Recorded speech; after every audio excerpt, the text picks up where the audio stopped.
Hi hi friends, welcome to my YouTube channel Mukhtiyar Hindi TET and DSC classes.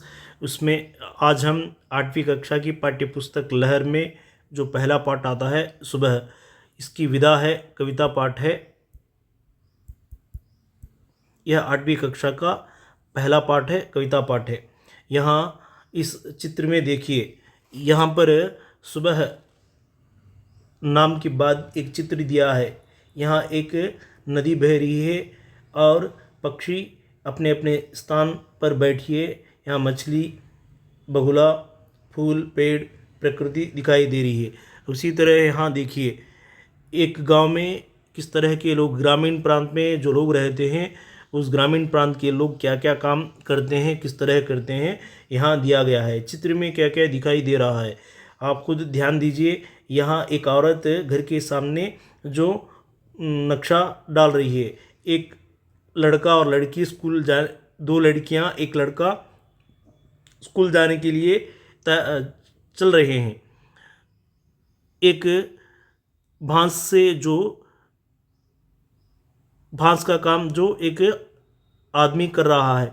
यहाँ हल चला रहा है, गाड़ी में जो खिलौने लेकर जा रहा है। यह जाल से मछलियों को पकड़ने का प्रयत्न कर रहा है। इस तरह के यहाँ दिए गए हैं। किसान क्या कर रहे हैं? किसान खेत में जोतने का काम कर रहा है। लोग क्या कर रहे हैं? लोग अपने अपने कामों में बिजी और अपने अपने कामों में मन लगाकर ध्यान दे रहे हैं।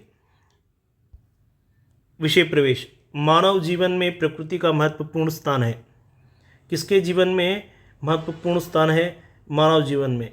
प्रकृति का महत्वपूर्ण स्थान कहाँ है? मानव जीवन में। मानव जीवन प्रकृति का महत्वपूर्ण स्थान रखता है।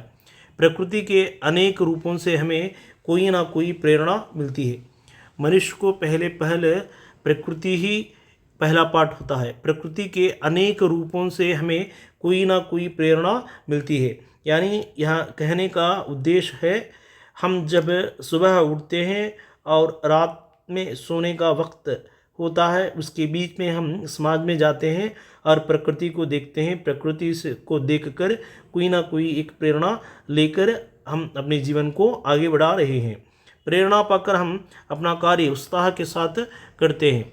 इस कविता में समाज की गतिविधियों को प्रकृति के साथ जोड़कर उनका सुंदर वर्णन किया गया है। यानी सुबह कविता पाठ समाज की गतिविधियों को प्रकृति के साथ जोड़कर उनका सुंदर वर्णन किया गया है।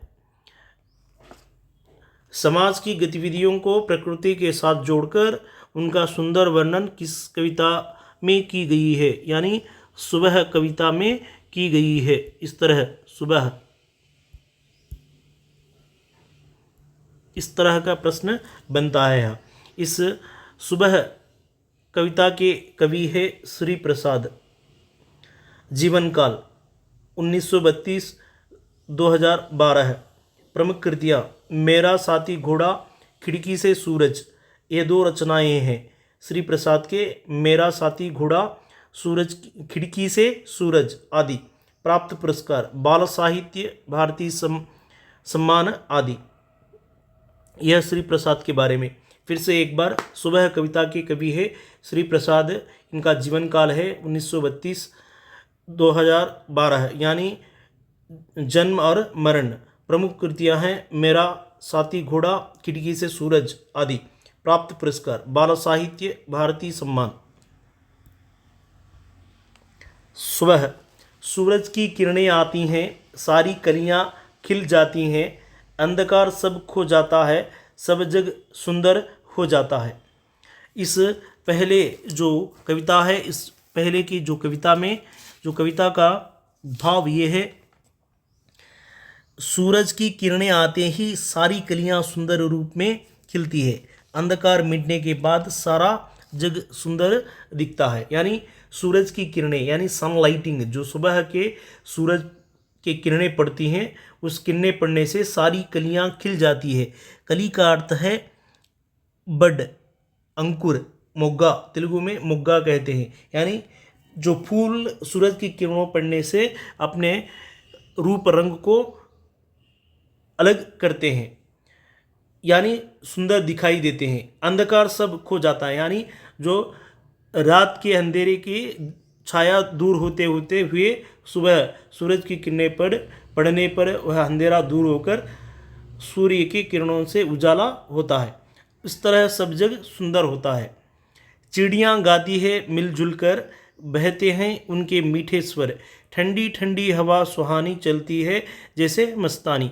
चिड़ियाँ गाती है यानी सुबह के सूरज की किरणें पड़ते ही चिड़ियाँ यानी बर्ड्स, पिचकलू, पक्षलू, वह सब अपने अपने काम में लगे रहते हैं। यानी जब किरण पड़ते ही कुछ पक्षियाँ पेड़ से निकलकर आगे बढ़ते हैं, उनकी मधुर आवाज़ सुनाई देती है। ठंडी ठंडी हवा सुहानी लगती है। उसी तरह ठंडी हवा, हल्की सी हवा आती है, उसी के साथ साथ सुहानी यानी प्लेजेंट, रोचकम, आह्लादकरమైనటువంటి, आह्लाद, रोचक का अर्थ है आह्लाद, प्लेजेंट, चलती है जैसे मस्तानी। मस्तानी का अर्थ है नशा, यानी नाश चढ़ना, यानी सुबह सुबह उठने से मन को प्रशांत मिलता है। उसी के साथ साथ चिड़ियों की कलरव यानी आवाज़, चिड़ियों के स्वर से आने वाली आवाज़ सुंदर लगती है। ठंडी हवा से जो रोचकता मिलती है, एक नशे जैसी लगती है, थकान को दूर करती है, मनुष्य के उत्साह को बढ़ाती है। खो देते हैं अलसा सारा और काम लगता है प्यारा, सुबह भली लगती है उनको मेहनत प्यारी लगती है जिनको। उसी तरह जो थकान यानी अलसा, अलसा का अर्थ है थकावट, टाइडनेस, जो दिन भर काम करते हैं, रात में थक जाते हैं, रात के वक्त तक थक जाते हैं, रात में सोते हैं, उस थकान को दूर कर कर सुबह जो किरण आते हैं, उन किरणों से यह पता चलता है काम, जो आलस्य को छोड़कर काम में लगते हैं, ऐसे लोगों को सुबह प्यारी लगती है। हम साधारण रूप से देखेंगे, जो गाँवों में, ग्रामीण प्रांत में सूर्योदय से पहले पहले हर एक आदमी उठ जाता है और खेतों में यानी अपने अपने जो काम, स्वयं काम रहते हैं, उन कामों में जुट जाता है। सुबह बली भांति है उनको मेहनत प्यारी लगती है। जो मेहनत करने वाला सुबह सुबह अपने काम को करने का प्रारंभ करता है। मेहनत सबसे अच्छा गुण है, आलस बहुत बड़ा दुर्गुण है। अगर सुबह भी अलसा जाए तो क्या जग सुंदर हो पाए। यह आखिरी कविता में कहते हैं कवि, मेहनत अच्छा गुण है और अलसा बड़ा दुर्गुण है। अगर सुबह भी अलसा जाए तो क्या जग सुंदर हो पाता है।